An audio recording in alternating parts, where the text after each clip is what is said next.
হুমায়ুন কবিরকে উল্টো করে ঝুলিয়ে কেরম করে সোজা করতে হয় তা বিজেপি জানে, বললেন শুভেন্দু।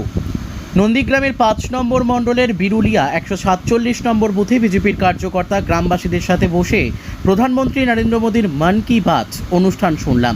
আজ নন্দীগ্রামের 40টি বুথে নরেন্দ্র মোদীজির মন কি বাত অনুষ্ঠান সম্প্রচারিত হয়।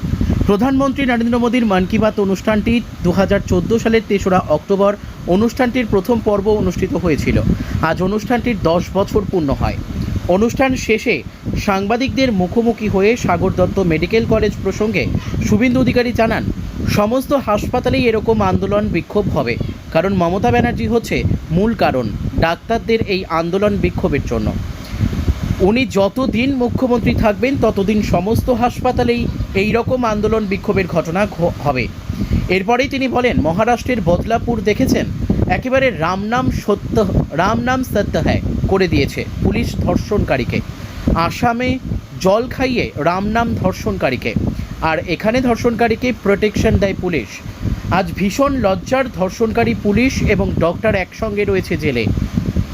এরপরে হুমায়ুন কবিরকে উদ্দেশ্য করে বলেন, উনি সবসময় এরকম বিতর্কিত মন্তব্য করে প্রচারের আলোয় থাকতেই ভালোবাসেন।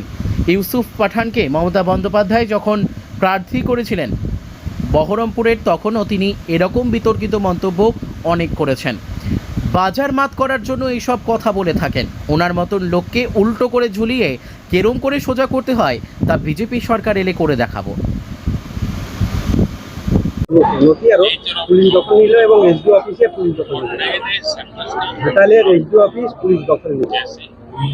আমি এটা বলতে পারবো না। আমার মনে হয় থানাতে জল ঢোকার জন্য হয়েছে, না জেনে বলা ঠিক হবে না। যদিও থানা অন্য কোনো জায়গায় করা উচিত ছিল, ইরিগেশন দপ্তরে পুলিশের অফিস হওয়া উচিত নয়।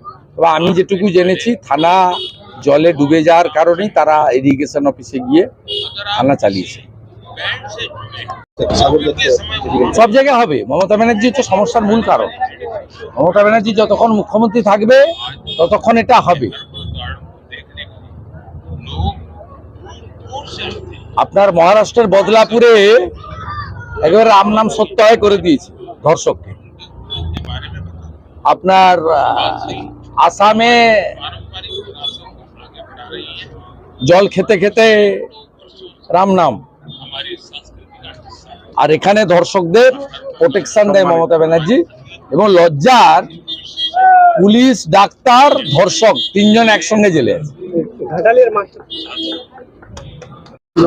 বলুন ভাই, আমার আরো কাজ। বহরমপুরে জুনিয়র ডাক্তারদের বিরুদ্ধে বিরূপ মন্তব্য হুমায়ুন কবির, তার বিরুদ্ধে এফআইআর করা হয়েছে। তিনি বলছেন যে আমি জামিন নামানো, আমাকে গ্রেপ্তার করা হোক, আর আমি বেরিয়ে এসে বুঝিয়ে দেবো 50,000 লোক নিয়ে মেডিকেল কলেজ ঘেরাও করে, তখন দেখিয়ে দেবো। উনি সবসময় এই ধরনের বিতর্কিত কথা বলেন। ইউসুফ পাঠানকে যখন মমতা ব্যানার্জি প্রার্থী করেছিল তখনও বলেছিলেন, বাজার মাত করার জন্য প্রচারের আলোতা থাকা। এসব লোক সম্পর্কে কথা বলা উচিত নয়। এইসব লোককে কি করে উল্টো দিকে ঝুলিয়ে সোজা করতে হয় সেটা বিজেপি সরকার এলে করে দেখাবো। অন্যদিকে সাগর দত্ত